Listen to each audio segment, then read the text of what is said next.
Hello all welcome back to my channel. ಇದು day 8 of 21 days weight loss challenge.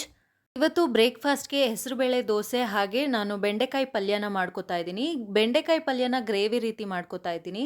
So ಬೆಂಡೆಕಾಯಿ ಪಲ್ಯ ಮಾಡೋದಕ್ಕೆ ನಾನು ಎಣ್ಣೆ, ಸಾಸಿವೆ, ಕಡಲೆಬೇಳೆ ಹಾಕೊಂಡು ಫ್ರೈ ಮಾಡಿಕೊಂಡು ಈರುಳ್ಳಿ, ಟೊಮ್ಯಾಟೊ ಹಾಗೆ ಖಾರದ ಪುಡಿ, ಸ್ವಲ್ಪ ಅರಿಶಿಣದ ಪುಡಿ, ಸ್ವಲ್ಪ ಉಪ್ಪು, ಗರಂ ಮಸಾಲ ಹಾಗೆ ಶುಂಠಿ ಬೆಳ್ಳುಳ್ಳಿ ಪೇಸ್ಟು, ಅದ್ರ ಜೊತೆಗೆ ನಾನು ಧನಿಯಾ ಪುಡಿ ಕೂಡ ಹಾಕ್ಕೊಂಡು ನೀಟಾಗಿ ಮಿಕ್ಸ್ ಮಾಡಿಕೊಂಡು ಸ್ವಲ್ಪ ನೀರನ್ನ ಸೇರಿಸ್ಕೊಂಡು ನಾನು ಗ್ರೇವಿ ಕನ್ಸಿಸ್ಟೆನ್ಸಿ ಬರೋ ತನಕ ನಾನು ಕುದಿಸ್ಕೊತಾ ಇದ್ದೀನಿ. ಅದಾದಮೇಲೆ ನಾನು ಮೊದಲೇ ಫ್ರೈ ಮಾಡಿಟ್ಕೊಂಡಿರೋಂಥ ಬೆಂಡೆಕಾಯಿ ಸೇರಿಸ್ಕೊಂಡು ಲಿಡ್ ಕ್ಲೋಸ್ ಮಾಡಿ ಇನ್ನೊಂದು 2 ಮಿನಿಟ್ಸ್ ಫ್ರೈ ಮಾಡ್ಕೋತೀನಿ.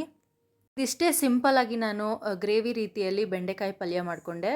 ಹೆಸರುಬೇಳೆ ದೋಸೆ ಮಾಡೋದಕ್ಕೆ 2 ಅವರ್ ನಾನು ಹೆಸರುಬೇಳೆನ ನೆನೆಸ್ಕೊಂಡು ಇಟ್ಕೊಂಡಿದ್ದೀನಿ. ಜೊತೆಗೆ ಒಂದು 2 ಇಂಚು ಶುಂಠಿ, ಜೀರಿಗೆ ಮತ್ತು ಒಣಮೆಣ್ಸಿನ್ಕಾಯಿ ತೊಗೊಂಡಿದ್ದೀನಿ. ನಿಮ್ಗೆ ಬೇಕಾದರೆ ಹಸಿರು ಮೆಣಸಿನ್ಕಾಯಿ ಕೂಡ ತೊಗೋಬೋದು.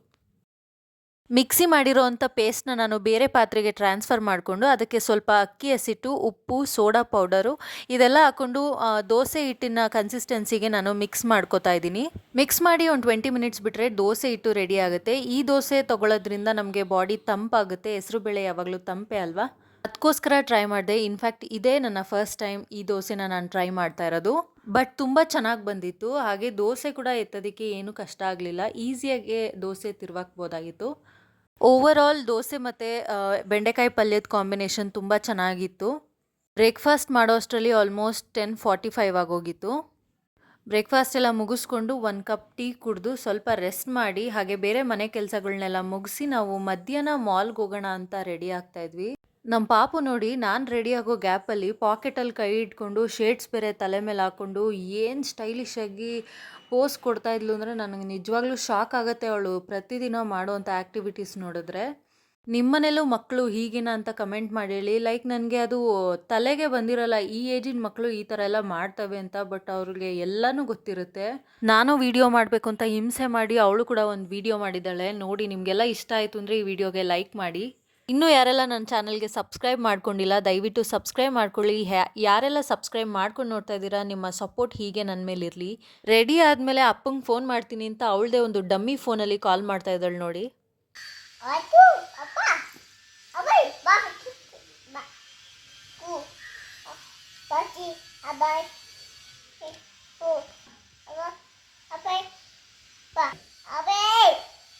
ಮಧ್ಯಾಹ್ನ 2:15 ಆಗೋಗಿತ್ತು. ಸೊ ಲಂಚ್ ಅಲ್ಲೇ ಮಾಡ್ಕೊಳ್ಳೋಣ ಅಂತ ಹೊರಟ್ವಿ. ಪಾಪುಗೆ ಮಾತ್ರ ಮನೇಲೇ ತಿನ್ನಿಸ್ಕೊಂಡಿದ್ದೆ. ಯಾಕಂದರೆ ಅಲ್ಲಿ ಬೈ ಚಾನ್ಸ್ ತಿಂದಿಲ್ಲ ಅಂದರೆ ಅವಳು ಮಧ್ಯಾಹ್ನದ ಊಟ ಹಸ್ಕೊಂಡಿರ್ಬೇಕಾಗುತ್ತೆ ಅಂತ ಒಂದು ಕಾನ್ಸೆಪ್ಟಲ್ಲಿ ನಾನು ಮನೇಲೇ ತಿನ್ನಿಸ್ಕೊಂಡಿದ್ದೆ. ಈ ಸರಿ ಕ್ರಿಸ್ಮಸಲ್ಲಿ ನನ್ನ ಹಸ್ಬೆಂಡ್ ಸ್ವಲ್ಪ ಬ್ಯುಸಿ ಇದ್ದಿದ್ದರಿಂದ ನಾವು ಯಾವುದೇ ಮಾಲ್ಗೂ ಹೋಗೋಕ್ಕಾಗಲಿಲ್ಲ. ಲಾಸ್ಟ್ ಇಯರು ಪಾಪುನ ಕರ್ಕೊಂಡು ಮಾಲಲ್ಲೆಲ್ಲ ಓಡಾಡಿಕೊಂಡು ಬಂದಿದ್ವಿ. ಬಟ್ ಇನ್ನೂ ಡೆಕೋರೇಷನ್ಸ್ ಎಲ್ಲ ಹಾಗೇ ಇತ್ತು. ನ್ಯೂ ಇಯರ್ ಕೂಡ ಇದೆಯಲ್ಲ ಅದಕ್ಕೋಸ್ಕರ. ಹಾಗೆ ನೋಡಿ, ಈ ವಾಲ್ ಆರ್ಟ್ ಪೀಸ್ ಇದೆಯಲ್ಲ ಇದೆಲ್ಲ ಮಾಡಿರೋದು ಈ ವೇಸ್ಟ್ ಅಂದರೆ ಎಲೆಕ್ಟ್ರಾನಿಕ್ ವೇಸ್ಟಿಂದ. ಲೈಕ್ ಬ್ಯಾಟ್ರಿ, ಶೆಲ್, ವಯರ್ಸ್ ಇದನ್ನೆಲ್ಲ ಕಲೆಕ್ಟ್ ಮಾಡಿ ಈ ರೀತಿ ಆರ್ಟ್ ಪೀಸ್ ಮಾಡಿದ್ದಾರೆ. ತುಂಬಾ ಚೆನ್ನಾಗಿತ್ತು. ನನಗೆ ಗೊತ್ತೇ ಆಗಲಿಲ್ಲ ಅದು ಈ ವೇಸ್ಟಿಂದ ಮಾಡಿರೋದು ಅಂತ. ಅದನ್ನೆಲ್ಲ ಮುಗಿಸ್ಕೊಂಡು ಮ್ಯಾಕ್ಸಲ್ಲಿ ಸ್ವಲ್ಪ ಶಾಪಿಂಗ್ ಇತ್ತು ಅಂತ ಹೊರಟಿದ್ವಿ. ಎಲ್ಲಾದರೂ ಟಾಯ್ಸ್ ನೋಡಲಿ, ನನ್ನ ಮಗಳಂತೂ ತಗೊಳ್ದೆ ಬರೋದೇ ಇಲ್ಲ ವಾಪಸ್ಸು. ಅದು ಬೇಕು, ಇದು ಬೇಡ, ಇದು ಬೇಡ, ಅದು ಬೇಕು ಅಂದ್ಕೊಂಡು ಅವಳು ಹಠ ಮಾಡ್ಕೊಂಡು ಲಾಸ್ಟಲ್ಲಿ ಒಂದು ತೊಗೊಂಡು ವಾಪಸ್ ಬಂದಳು. ಅದಾದಮೇಲೆ ವೆಸ್ಟ್ ಸೈಡ್ಗೆ ಹೋಗಿದ್ವಿ. ಸ್ಲಿಪ್ಪರ್ ಕಲೆಕ್ಷನ್ನ ಚೆಕ್ ಮಾಡಬೇಕಾಯಿತು. ಯಾಕಂದರೆ ನನಗೆ ಬಾಟಾ ಬಿಟ್ಟರೆ ಬೇರೆ ಯಾವುದೇ ಬ್ರ್ಯಾಂಡಲ್ಲೂ ನನಗೆ 40 ಸೈಜ್ ಅವೈಲಬಲ್ ಇಲ್ಲ ಅಂತಲೇ ಬರುತ್ತೆ. ನನಗೆ ಇಷ್ಟ ಆಗೋದ್ರಲ್ಲಿ ಸೈಜ್ ಇರಲ್ಲ, ಸೈಜ್ ಇರೋದು ನನಗಿಷ್ಟ ಆಗೋದಿಲ್ಲ, ಆ ರೀತಿ ಆಗಿಬಿಡುತ್ತೆ. ಬಟ್ ಈ ಸತಿ ವೆಸ್ಟ್ ಸೈಡ್ಗೆ ಹೋಗಿದ್ವಿ ಟ್ರೈ ಮಾಡೋಣ ಅಂತ. ಈ ಸ್ಲಿಪ್ಪರ್ಸು ನನ್ನ ಹಸ್ಬೆಂಡ್ಗೆ ತುಂಬ ಇಷ್ಟ ಆಯಿತು ಅಂತ ನಾನು ಅದನ್ನೇ ತೊಗೊಂಡೆ. ಅದಾದಮೇಲೆ ವಾಪಸ್ ಬರ್ತಾ ಕುಪ್ಪಳ್ಳಿ ಕೆಫೆ ಅಂತ ಚಂದ್ರಾಲಯ ಹೋಟೆಲ್ ಇದೆಯಲ್ಲ ಅಲ್ಲಿ ಒಂದು ಫಿಲ್ಟರ್ ಕಾಫಿ ಕುಡ್ಕೊಂಡು ಮನೆಗೆ ಬಂದ್ವಿ. ಸೊ ಬೆಳಗ್ಗೆಯಿಂದ ಎಕ್ಸಸೈಸ್ ಮಾಡಿರಲಿಲ್ವಲ್ಲ, ಸೊ ಏನೋ ಒಂಥರ ಫೀಲ್ ಆಗ್ತಾಯಿತ್ತು. ಅದಕ್ಕೆ ನಾನು ಎಕ್ಸಸೈಸ್ ಮಾಡ್ತಾ ಇದ್ದೀನಿ 30-40 ಮಿನಿಟ್ಸ್ ಊಟಕ್ಕೆ ಮುಂಚೆ ಮಾಡ್ಕೋತಾ ಇದ್ದೀನಿ. ನಾನು ವರ್ಕೌಟ್ ಮಾಡ್ತೀನಿ ಅಂತ ಗೊತ್ತಾದರೆ ಸಾಕು, ನನ್ನ ಮಗಳಿಗೆ ಎಲ್ಲಿ ಜೋಶ್ ಇರುತ್ತೆ ಅಂತ ಗೊತ್ತಿಲ್ಲ, ಓಡ್ ಬಂದ್ಬಿಡ್ತಾಳೆ ನಾನು ಮಾಡ್ತೀನಿ ಅಂತ. ಹಂಗೆ ಏನೋ ಸರ್ಕಸ್ ಮಾಡೋಕ್ಕೆ ಹೋಗಿ ತಲೆ ಹೊಡ್ಕೊಂಡ್ಳು. ಅದಕ್ಕೋಸ್ಕರ ನಾನು ಅವಳನ್ನ ಮುದ್ದು ಮಾಡಿ ಸಮಾಧಾನ ಮಾಡಲು ಕೂರಿಸಿ ಆಮೇಲೆ ನನ್ನ ಎಕ್ಸಸೈಸ್ನ ಕಂಟಿನ್ಯೂ ಮಾಡ್ಕೋತಾ ಇದ್ದೀನಿ. ಸೊ ಸ್ವಲ್ಪ ವಾರ್ಮಪ್ ಎಲ್ಲ ಮಾಡಿ ನನ್ನ ಕೋರ್ ವರ್ಕೌಟ್ನ ಮಾಡ್ತಾಯಿದ್ದೀನಿ. ಜಾಸ್ತಿ ಏನು ಮಾಡಲಿಲ್ಲ, ಒಂದು 30 ಮಿನಿಟ್ಸ್ ಮಾಡಿದೆ ಅಂದ್ಕೊಳ್ಳಿ. ಲಾಸ್ಟ್ ವೀಡಿಯೋಸಲ್ಲಿ ನಾನು ಹೇಳ್ದಂಗೆ ಯಾವುದೇ ರೀತಿ ಇಂಟರ್ಮಿಟೆಂಟ್ ಫಾಸ್ಟಿಂಗ್ ಆಗಲಿ ಕೀಟೋ ಡಯಟ್ ಆಗಲಿ ನಾನು ಫಾಲೋ ಮಾಡ್ತಿಲ್ಲ ಅಂತ ಹೇಳಿದೆ. ಹೀಗೆ ನಾನು ಯೂಟ್ಯೂಬ್ನ ಸ್ಕ್ರೋಲ್ ಮಾಡುವಾಗ ಒಬ್ಬರು ಡಾಕ್ಟರ್ದು ಒಂದು ವಿಡಿಯೋ ಸಿಕ್ತು ನನಗೆ. ಅದನ್ನು ನೋಡಿದಾಗ ಅವ್ರು ಹೇಳಿದ್ರು 1 ಇಯರಿಂದ ಅವರು ಕೂಡ ಫಾಲೋ ಮಾಡ್ತಾ ಇದ್ದಾರೆ ಇಂಟರ್ಮಿಟೆಂಟ್ ಫಾಸ್ಟಿಂಗ್ನ. ಸೊ ಇಂಟರ್ಮಿಟೆಂಟ್ ಫಾಸ್ಟಿಂಗ್ ಬಂದು ನಮ್ಮ ಆನ್ಸಿಸ್ಟರ್ಸ್ ಫಾಲೋ ಮಾಡ್ತಿದ್ದಂಥ ಒಂದು ರುಟೀನ್ ಅಂತ ಹೇಳ್ಬೋದು. ಸೊ ಅವರು ಈ ಫಾಸ್ಟಿಂಗ್ ರೂಟೀನ್ನ ಸ್ಟಾರ್ಟ್ ಮಾಡಿದ್ಮೇಲಿಂದ ಅವ್ರಿಗೆ PCOD ಅಂತ ಒಂದು ಹಾರ್ಮೋನ್ ಇಶ್ಯೂಸು ಕ್ಯೂರ್ ಆಗಿದೆಯಂತೆ. ಹಾಗೆ ಅವ್ರದ್ದು 8 kg ಟು 10 kg ಇಳಿದಿದೆಯಂತೆ 3 ಮಂತ್ಸಲ್ಲಿ. ಸೊ ನಾನು ಯಾಕೆ ಟ್ರೈ ಮಾಡಬಾರ್ದು ಅಂತ ನನಗನ್ನಿಸ್ತು. ಯಾಕಂದರೆ ಅವರು ಡಾಕ್ಟರೇ ಸಜೆಷನ್ ಕೊಡ್ತಾ ಇದ್ದಾರೆ ಈ ಡಯಟ್ನ ಮಾಡಿ ಅಂತ ಹೇಳಿದ್ಮೇಲೆ.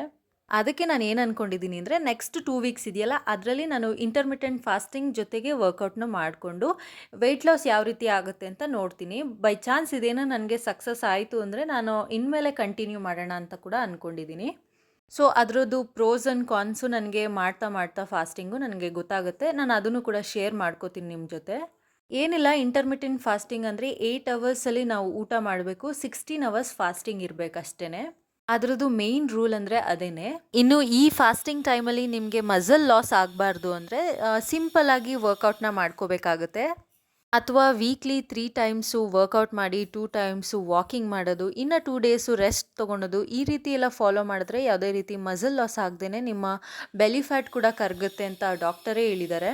ಆ್ಯಕ್ಚುಲಿ ನಾನು ಆ ಡಾಕ್ಟರ್ ವೀಡಿಯೋಸ್ನ ಪ್ರೆಗ್ನೆನ್ಸಿಯಿಂದಲೇ ನಾನು ಫಾಲೋ ಮಾಡ್ತಾ ಇದ್ದೀನಿ. ಅಂದರೆ ಪ್ರೆಗ್ನೆನ್ಸಿಲಿ ಏನೇನು ಡಯಟ್ ತೊಗೋಬೇಕು, ಪೋಸ್ಟ್ ಪ್ರೆಗ್ನೆನ್ಸಿಲಿ ಏನೇನು ಡಯಟ್ ತೊಗೋಬೇಕು, ಈ ರೀತಿಯೆಲ್ಲ ನಾನು ಆ ಡಾಕ್ಟರ್ ವೀಡಿಯೋಸ್ನ ನೋಡಿಕೊಂಡೇ ಬಂದಿದ್ದೀನಿ. ಸೊ ಆ ನಂಬಿಕೆಯಿಂದ ನಾನು ಇಂಟರ್ಮಿಟೆಂಟ್ ಫಾಸ್ಟಿಂಗ್ನ ಟ್ರೈ ಮಾಡ್ತಾ ಇದ್ದೀನಿ. ಸೊ ಇವತ್ತು ಬೆಳಗ್ಗೆ ನಾನು 10:45ಗೆ ಊಟ ಮಾಡಿದ್ದು, ಅಂದರೆ ಬ್ರೇಕ್ಫಾಸ್ಟ್ ತೊಗೊಂಡಿದ್ದು.